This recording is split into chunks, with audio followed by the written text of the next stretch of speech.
Depuis lundi, en Côte d'Ivoire, la liste définitive des candidats à la présidentielle est dévoilée par le Conseil constitutionnel. Alassane Ouattara, président sortant et candidat du RHDP. Simone Gbagbo, ancienne première dame, porte-parole du MGC. Jean-Louis Billon, cadre du PDCI et candidat du Code. Henriette Lagou pour le GPP. Awa Don Melo, candidat indépendant issu des rangs du PACI, sont retenus pour briguer la magistrature suprême le 26 octobre prochain.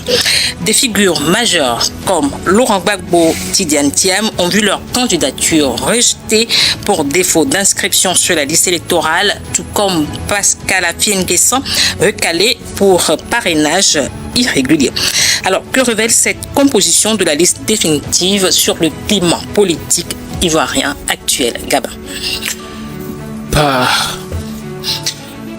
C'est un peu compliqué d'être très tranché sur cette question-là parce que on connaissait très bien, on savait tous que Laurent Gbagbo, par rapport à sa condamnation, à sa déchéance civique, ne pouvait pas postuler pour le poste de la magistrature suprême et donc même chose pour... Vous saviez apparemment, Laurent Gbagbo, oui, on a l'impression que... Bien sûr, Laurent Gbagbo, lui, il était condamné dans l'affaire de BCAO, il n'avait pas été amnistié, même si c'était pas la cour qualifiée qui l'a jugé, mais on l'a jugé quand même et donc il a cette déchéance civique-là qui le poursuit et donc Tidiane Thiam, lui, par rapport à sa double nationalité, dont il n'avait pas vite renoncé et tout, ça a posé problème. Et donc, pour les deux, on savait, mais ils étaient dans une bataille politique et donc ils voulaient pousser jusqu'au bout.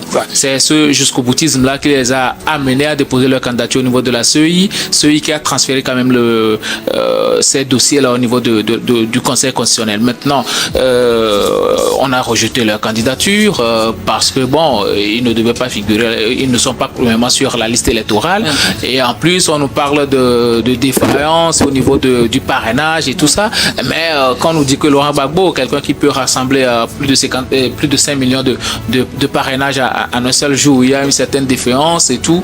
Moi, ça m'a posé un certain nombre de problèmes. Et pratiquement tous les candidats qui ont été recalés, ils ont eu ce problème-là. Comment se fait-il que le candidat Alassane Ouattara, lui n'a pas eu ce genre de problème, puisqu'on nous dit que pour certains candidats, les numéros des cartes nationales d'identité ne sont pas conformes au nom et tout, mais qui a délivré quand même ces cartes d'identité nationale-là. Donc, moi, je l'ai toujours dit, Alassane Dramane Ouattara, depuis qu'il est venu au pouvoir, c'est vrai qu'il n'aime plus Dramane là, mais depuis qu'il est venu au pouvoir... Mais c'est son nom quand même. Depuis qu'il est venu au pouvoir, le monsieur n'a jamais accepté compétir avec des poids lourds. Et il le prouve encore aujourd'hui. On a vu en 2015 avec le FPI de Affi-N'Guessan qui était juste une enveloppe vide. Après, il est allé aux élections en 2020 avec les KKB et compagnie, des gens qui ont du mal même à gagner dans leur propre village. Et Alassane Ouattara, lui, s'est toujours accroché avec ces genres de personnes pour participer aux élections. Aujourd'hui, il y a l'ex-première dame, Simone Gbagbo, qui aussi s'est associée à cela, mais ce sont des cautions aujourd'hui pour légitimer quand même le pouvoir d'Alassane Ouattara. Alors, vous voyez un peu... ce n'est pas Alassane Ouattara, ce n'est pas Alassane Ouattara qui légitime la candidature des personnes à la magistrature. Non, mais c'est le Conseil constitutionnel qui a décidé. Oui, justement, je suis même tenté de faire ce parallèle entre le premier sujet et le deuxième, parce que je parlais tout à l'heure de l'indépendance des institutions. Justement. C'est le problème que nous avons en Afrique. Le pouvoir, les institutions sont souvent inféodées. Il y a toujours une ingérence en fait de l'exécutif dans nos institutions. C'est pour ça que je doute fort de la neutralité de ce contexte constitutionnel-là dont vous faites allusion. C'est comme ça que je peux répondre pour parler justement de l'indépendance ou bien de la main libre que le Conseil constitutionnel aurait justement en validant ou bien en invalidant la candidature de Laurent Gbagbo et de Thiam par exemple.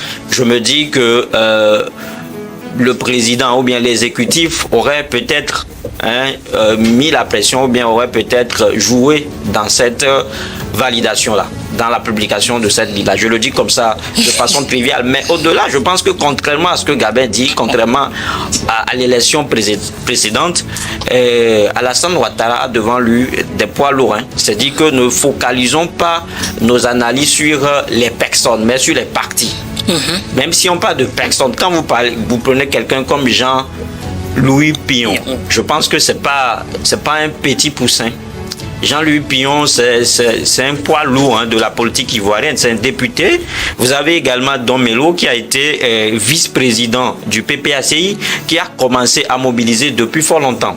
Vous avez également Simone Yvette Gbagbo, Don Epal, qui veut hériter justement de l'héritage politique de son ex-mari. Voilà. Donc je crois que c'est des gens en réalité qui ont un nom. Simone Gbagbo a un nom, Jean-Louis Pillon a un nom, et comment vous l'appelez Adam Melo. Adam Melo a un nom. Donc je ne pense pas qu'aujourd'hui on va dire qu'il y a un boulevard devant Alassane Ouattara. Non. Comparativement à la présidentielle, bien comparativement aux élections présidentielles de 2020, où il n'y a que Afin Guessan qui était le seul qui se cherchait justement, parce qu'après tout on a vu que des postes de responsabilité ont été confiés justement à cet ancien candidat là. Mais aujourd'hui il y a des noms qui peuvent faire peur à Alassane Ouattara. Ils ont des candidats, sauf que les Ivoiriens auraient peut-être voulu avoir sur cette liste-là des gens comme Thiam, dont vous parlez, et Laurent Gbagbo. Mais je pense que tout cela, c'est à relativité. On reviendra là-dessus, parce que tel que cela se présente, l'opposition a la chance justement de faire bloc derrière un candidat pour damer les pions à Alassane Ouattara. Alors, comment est-ce que toi tu évalues la diversité proposée? Oui, c'est une très bonne chose à mon avis, parce que finalement, on a eu quand même une 60aine de candidatures. Ouais. Je fais partie de ceux qui ont déploré cette multitude de candidatures-là, parce qu'on croirait qu'on allait à des élections locales ou législatives, où n'importe quel citoyen peut être candidat à 68. C'est peut-être à cause de l'enjeu même de la présidentielle. Voilà. Heureusement, oui, il y a quand même un engouement derrière cette élection-là. Heureusement que beaucoup n'ont pas pu remplir les conditions, que ce soit d'âge ou de parrainage. Voilà, et donc beaucoup ont été éliminés. Maintenant, il y a deux poids lourds. On attendait de voir quel sera le sort, même si on présageait qu'ils ne seraient pas finalement candidats, c'est Thiam et Gbagbo, parce que déjà il y avait déjà des signaux qui ne pourraient pas. Il y a une décision judiciaire, et puis il y a un problème de nationalité, un problème d'ordre administratif et d'inscription sur la liste électorale pour le second. Donc les deux ne pouvaient pas être candidats. Mais ce que j'ai déploré, c'est le fait qu'ils n'aient pas donné leur caution à des gens de leur parti. Comme on l'a vu au Sénégal de façon assez inattendue, quand la justice a empêché Sonko d'être candidat alors qu'il était le plus populaire. Avec Sonko et Faye. Voilà, il a proposé quelqu'un, Diomaye Faye. Et donc ça a été fait. Maintenant, ces poids lourds, Gbagbo et Thiam, dans leurs partis respectifs, donc le PDCI, le PPACI, n'ont pas désigné, mais contre... Est-ce que ce n'est pas aussi une stratégie pour appeler peut-être c'est une mauvaise stratégie, soit vous comptez sur la confrontation pour obliger la justice à ne pas faire son travail et laisser le politique trouver une solution politique et permettre ses candidatures. Mais à partir du moment où vous n'avez pas cette force-là, autant faire comme Sonko, il maîtrisait la rue, les gens marchaient, ils ont tout fait, mais il dit, ben voilà, on a quand même un candidat de substitution, on peut l'appuyer. Dans cette partie, on a vu quand même Roi Don Melo, qui est sorti quand même du parti de Gbagbo, qui est candidat. On aurait souhaité qu'il ait l'onction de Gbagbo. C'est Gbagbo sait qu'il ne peut pas être candidat.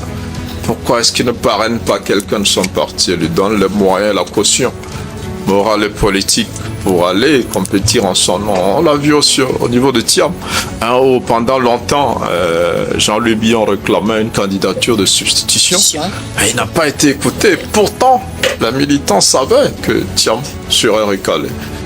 Moi, je suis un peu déçu par ce comportement, surtout de ces deux leaders-là, parce que après vous, c'est pas le déluge. Même si vous n'êtes pas candidat, vous pouvez accompagner quelqu'un dans votre parti qui va aller défendre les couleurs. Vous allez battre campagne avec cette personne. Non, vous verrez côte à côte, on sait que c'est vous.